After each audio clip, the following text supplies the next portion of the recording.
Hello everyone, my name is Wayne. And I'm Rebecca. And we are Your Bourbon Journey. It's Thursday night before Kentucky Bourbon Festival really kicks off. You go in for a very kind of special event and food and things like that. And it's in the evening. It is in the evening. Which is very different from the rest of the Bourbon Festival. And for ourselves, there are places that we really like that we want to go. Jim Beam. And so we walked over. They had the Booker's Reserve, which we wanted really badly. But the first bottle here that Rebecca is going to tell you about is one that I don't mind, but it was intriguing, and we decided to pull the trigger on it. So Rebecca, why do we pull the trigger on it? What's special about this? I'll tell you a little bit about it, but I'm just going to say, as you hear, you'll know why we had a really hard decision about which one bottle, because we were not buying the set. We had made a decision not to buy the set. 3. So let's tell you a little bit about this Hardin's Creek. So this year's Hardin's Creek is called the Warehouse Series. It's a collection of 3 bourbons, each aged for 11 years in different warehouses to showcase the specific aging process and environment, or terroir, how it affects the final whiskey. We purchased Warehouse R, known as the Mushroom.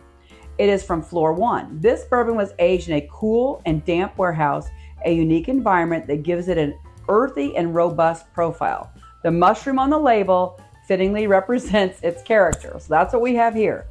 I'll tell you a little bit about the other ones as well for comparison. Warehouse W's The Beaver, Floor 5. It was aged in one of the story's oldest multi-level warehouses, and the expression experienced fluctuating temperature that built its strength and complexity. Finally, the third one we did not get was Warehouse G, The Owl, from Floor 9. It was aged in a towering warehouse where vertical air circulation creates a profound, mature character. So all 3 bourbons are bottled at 110 proof and are non-chill filtered. They were designed for a side-by-side comparison, and we're hoping to have our friends share their Warehouse W and Warehouse G with us, and maybe later we will do that comparison. But for now, Warehouse R Floor 1 is a Kentucky straight bourbon whiskey by Global Suntory, made by Jim Beam, 77% corn, 13% rye, and 10% malted barley. Aged 11 years, it is 110 proof. It was released September of 2025, and we did purchase it that first day, September 4th, for $150 at Jim Beam at the Kentucky Bourbon Festival Bourbon in the Air event. And so to try them all, we would have had to fork over $450, and I was just not comfortable doing that, to be honest. If they'd been maybe the set for $300, I may have done it, possibly, but they could have done a package deal, in my opinion. They could have said, oh, well, they're $150 each, you buy all 3, they're this price. There was no kind of deal to be had, so we got one. I really think you should have up note, Floor 1, this is what we find. Floor 5, this is what we find. Floor 9, this is what we find. So we could go ahead and not walk up, do I want a mushroom, an owl, or And it also slowed the line down. It did, because people were thinking about it. They were getting up there, and most people like us weren't going to buy 3 bottles. That was not our budget profile for this event. So we were like, 1 Hardin Creek was all we were going to do, and that's literally all we did. But yeah, let's check it out. Let's go ahead and check what our Floor 1 gives us.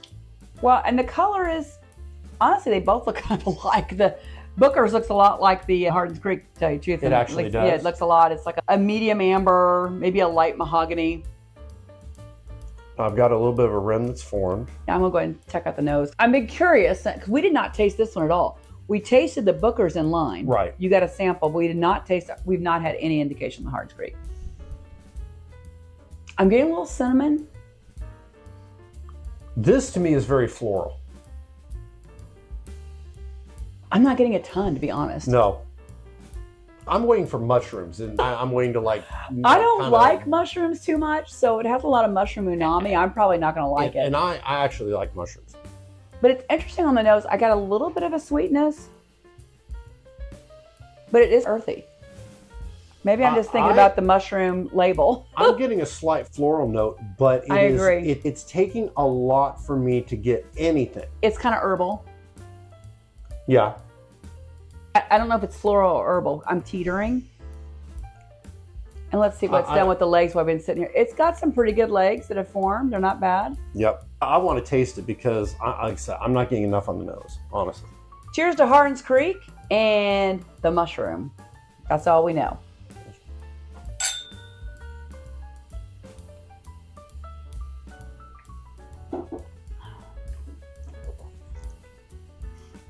It's got a lot more flavor than it does nose.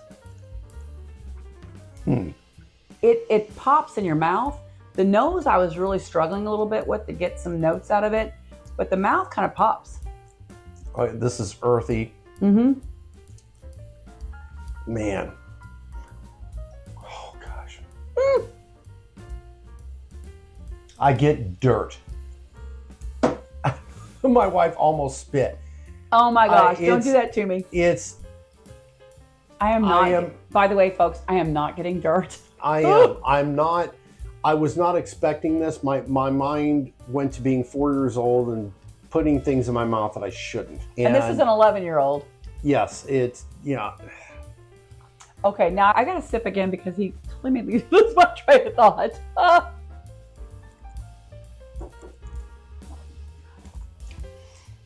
Again, there's a lot of things happening on the palate. I'm not getting a sweet profile. It's definitely more earthy. I wouldn't call it dirt, however. That's just my feeling. But I've got notes of cinnamon. I've got some barrel notes from it. It is 11 years old. It has barrel notes. It's got some barrel notes. And one of the reasons I selected floor one, it doesn't normally, because it's cooler, it doesn't normally become tannic. Lots of times your upper floors get more tannic, and all the proofs were the same. So we knew I'm going to change the proof, so I just didn't want that tannic finish. But I'm getting this earthiness, not a lot of sweetness on it, but it's got a lot of herbal notes. It's almost like tea. I feel like I'm drinking black tea a little bit. I go back to being in line and coming up, do you want 159? And 9 being the high one, and thinking that's probably going to be barrel notes. And now looking back, I probably should have gone with that, because my instinct is I do like barrel notes. I don't like dirt. But this has barrel notes too. It does, but it is earthy. I'm not getting things that I normally really enjoy. I'm not getting the caramel. I'm not getting baking spices. And I don't want to I do get a light cinnamon. Yes. So that's a baking spice. I do get a light cinnamon. I am getting some floral notes that are a little bit herbal. It's almost, like I said before, I just took another sip. It's like a black tea. So if you're a tea drinker, you might love this because it's got some tea notes, like a black tea note, which is a heavier tea. And that's what I'm getting on this. Nothing really sweet. The finish is nice. It's not harsh or anything in any way. The finish is pleasant. But that's kind of what I'm getting. I hate saying this. I'm not happy. I am really disappointed in myself. Well, and it's a $150 bottle. And once again, a lot of times... And I don't think they were sampling this one. No, they were not. They were not sampling this at all, because I probably would have tried to grab all three. Sometimes when you take the safe bet, you end up losing. At that point, you really should have something written up there that people are reading or passing it out in the line. Yeah. So you can make a decision as you're coming up. Or once again, like even going through the line. We've got 3 Hardin's Creek. Would you like to try one? Okay, I don't regret buying because it's interesting. And I agree. I do hope that I agree. Michael and Don, chasing me to help you, we can exchange a 2-ounce pour perhaps. And Justin, maybe we can exchange a 2-ounce pour as well. I would love to try all 3. Yes, and so maybe we leave it at that for now. Why not? My wife sold me this, whatever, and I'm ready to try something else because I think we've talked about this one as much as we're going to talk about it, and we're just okay on it. I want to take one last sip. Okay, so the next one up is Booker's, and I want to say that we are massive Booker's fans. Okay, so I go in with that disclaimer.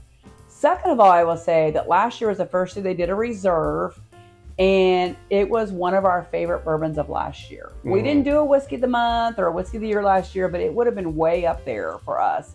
And I was a little hesitant this year, and I asked Wayne to get on the line to go try it because it's a tequila finish. And I was like, I don't know. And I was trying to decide if we get 1 or 2. So let me tell you a little bit about it, and then we'll get to tasting. So batch 2025 tells the story of some well-traveled barrels. First, to age the beloved Booker's 30th anniversary release from 2019, which was then shipped to Jalisco, where the Camarena family filled them with El Tesoro's 85th anniversary tequila. Finally, those same agave seasoned barrels returned to Claremont, Kentucky, where Freddie finished a hand-selected batch of Booker's inside of them. This is the very first time that across the entire Beam portfolio that a product has been finished in tequila barrels. So the Booker's Reserve 2025 release is a Kentucky straight bourbon whiskey made by James B. Beam. It's 77% corn, 13% rye, and 13 malted barley, nothing different there. It was aged a total of 8 years, 10 months, and 11 days. Its proof is 123.3. It was released September 2025, and it was purchased on September 4th for $135 at Jim Beam during the Kentucky Bourbon Festival. So again, Wayne got a small communion cup taste that we barely shared while waiting in line, so we had a little bit of an idea. We've had 2 tequila finished whiskeys in our life. One we really enjoyed, and this is, if you know us at all, our favorite one thus far has been Jack Daniel's. Yes, and I can't stand Jack Daniel's. But and it was tequila one was outstanding. It was a distillery only release, and the day we did our tour, they had it there, and it was really terrific. This year, the Blood Oath release was a tequila finish. Yes. And we thought it was maybe not overly tequila, and we had trouble discerning that. I don't have an opinion going in on this, except that I love Booker's, and I love the concept of this. I love the concept of the 30th anniversary bottle going to Jalisco, their barrels, and that it was used for the 85th anniversary of the tequila, which is fantastic. So you got a lot of history there. I love history in a bottle, and that's what we have.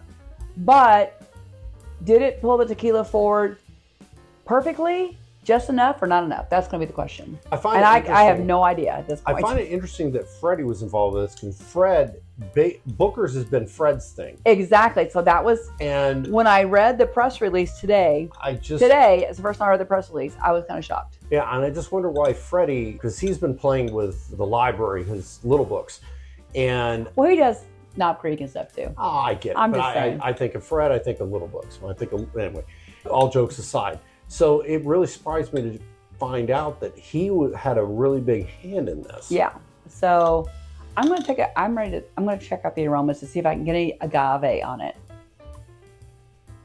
I do get some sweet notes of agave on it. That's coming forward a little bit. Well, that sounds silly, but I'm getting bourbon on it. Yeah, I get bourbon too. I mean, I'm getting some caramel notes. The agave, to me, is muting a lot of what I would consider to be the bourbon things you would pick up. I know you don't shift nostrils, but my right nostril is getting more agave. My left nostril is getting more bourbon. He doesn't do the nostril switch thing. I do. And tequila nose, bourbon nose. Just saying. I've come off a cold, so I was on the DL for a bit. So I'm excited to have my nose back. It's a fascinating aroma, though. For me, I'm getting bourbon, I'm getting tequila. So I'm really hopeful with this. I'm going to check out the legs before we drink it. I am getting some nice legs forming. It's got some age on it, so I expect that. Tequila has some nice viscosity to it, believe it or not, when you have a good tequila. Yes. Right? I mean, there's gut rot tequila, and there's good tequila. I'm sure this 85th anniversary of this one was a good tequila. One you would want to sip on.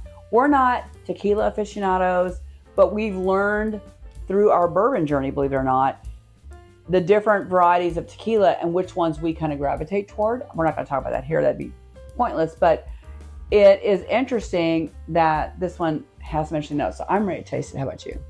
No, I just want to sit there and smell. Of course I do. So cheers to you. Cheers to Beam. Let's go ahead and find out what this is all about. Cheers. Booker's 2025 Reserve. Booker's. Tequila!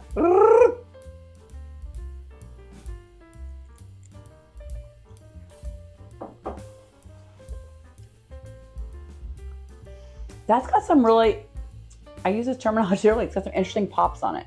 It's popping in my mouth a little bit, which means something's happening as it's hitting my palate. I'm not hating it. This one here, I'm like, it's a pleasant surprise. yes. I'm liking this. It's got enough tequila flavor and the agave, pure agave flavor that you know it has been finished in a tequila barrel. Oh, yeah. But it is not taking over in any way, shape, or form the classic Bookers, because I'm still getting the classic Bookers with a hint of this agave that's a secondary player that's just amping it up a bit. I will say, and I know we're early in the tasting notes, I do like it better than a JD.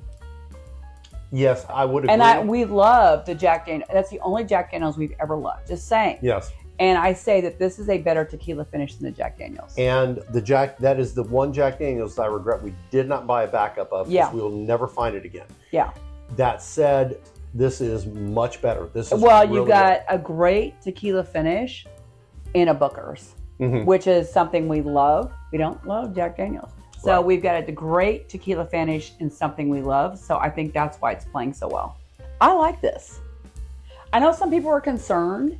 Even in line, we were hearing people talking about. I was fairly confident. I've always liked Booker's. It goes way back, and I won't tell the story why, but I've always really liked Booker's. Okay, pause. That sip, I just got nuttiness on it. Really? Yeah, I had to share that because I had not gotten the classic Jim Beam peanut flavor. I just got it on that sip. And I think that the agave was pulling my mind to the side, but that sip, I got peanut. I think this is pretty good. I have no problem with it. I am not getting a lot of complexity out of it, but what I'm getting, it's two lanes for me. I am getting Kentucky bourbon and I'm getting tequila, and they both balance out really well. I think it's a bottle that I think as time goes by, it'll pick up more notes, and I'm really enjoying it. This, I would say this, of the three tequila finishes that we have, this is by far the best. Number one. It is not even close. Not even close. Not even close. It is not Jack out of the park. Well, but this is really good because I'm still getting those Booker notes. I'm still getting that creamy. It's creamy. It's got a great mouthfeel.